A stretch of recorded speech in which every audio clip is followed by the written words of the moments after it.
Hey everyone, so this is the Ironwood 885 by Traeger. This is an electric pellet grill, so it uses these kind of pellets to burn the fire. You have a little hopper right here where you load the pellets, and then the computer here does most of the magic to control the temperature and give you the exact burn that you need. This is an electric grill, so it constantly has to be plugged in for it to work. To power the computer and the mechanism inside, but it does burn wood pellets like this. So to set it up, it's very easy. You want to make sure you have your pellets in here. This is where you load them. They put a kind of special guard here so you don't just stick your hands in there.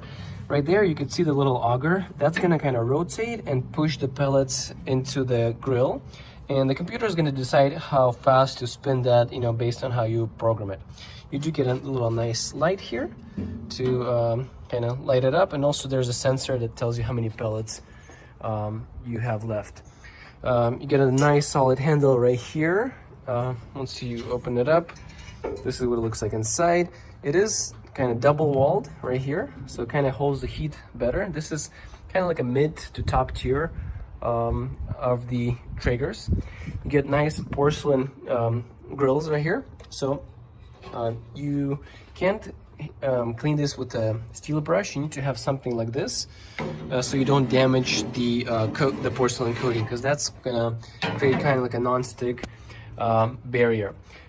And so you get the bottom rack, and there's also a rack that goes here on the top. I just don't have it installed right now, and you can shift that one kind of towards the back or towards the front. You can see there's little two spots for the attachments. So altogether, if you add up this and the top rack, you get 885 square inches of cooking space. But that doesn't matter too much, because you really don't want to go past this little shield right here, because if you put your meat like right here, the grease is gonna drop kind of down below, and you could cause like a grease fire. So you really want to use up the space just above this little grease catcher, or whatever you want to call it. So keep that in mind. If I take this out, I just want to show you what it looks like inside. Basically, this is the grease pan, so it's kind of slanted, so when the grease is going to fall here, it's going to go down there. And right here we have a little bucket that catches all the grease for you, which is kind of nice.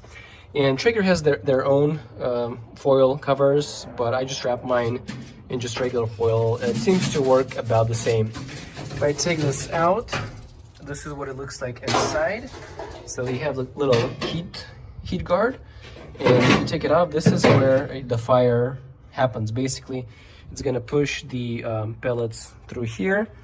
It's gonna ignite them here, the fire is gonna burn, and this shield is gonna prevent the fire from like going directly onto your food, but it's kind of gonna let the heat circulate right here. And this also has fans that kind of creates sort of like a convection system that heats up the food very evenly.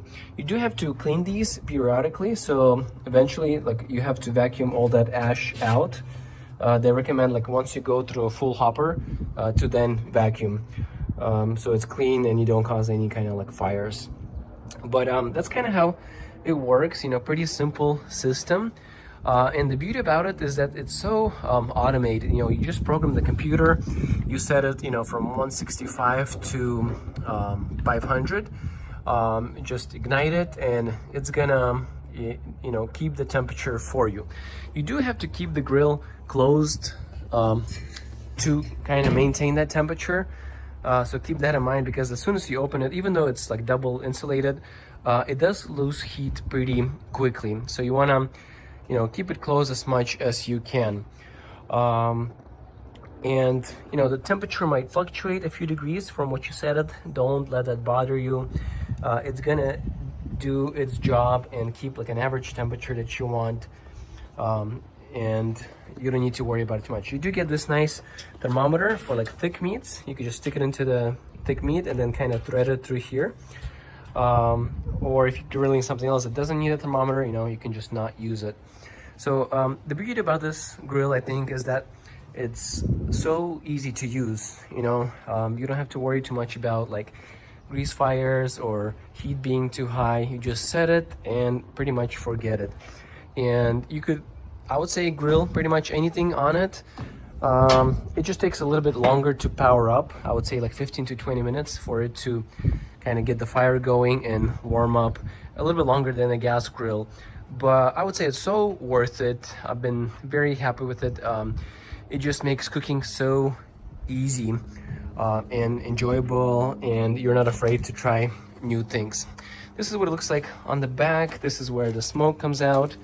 And one thing that was kind of, I guess I was worried when I was getting this was that I thought that the food would come out too smoky, but it turned out that, you know, it's not too smoky. If you use the super smoke mode between 165 and 225, then it does kind of have that smoky flavor, which not everybody is a fan of. But if you don't want it, you could just use the regular mode and it just like a little smoky. So I would say very great grill, cannot go wrong with this, and I highly recommend it.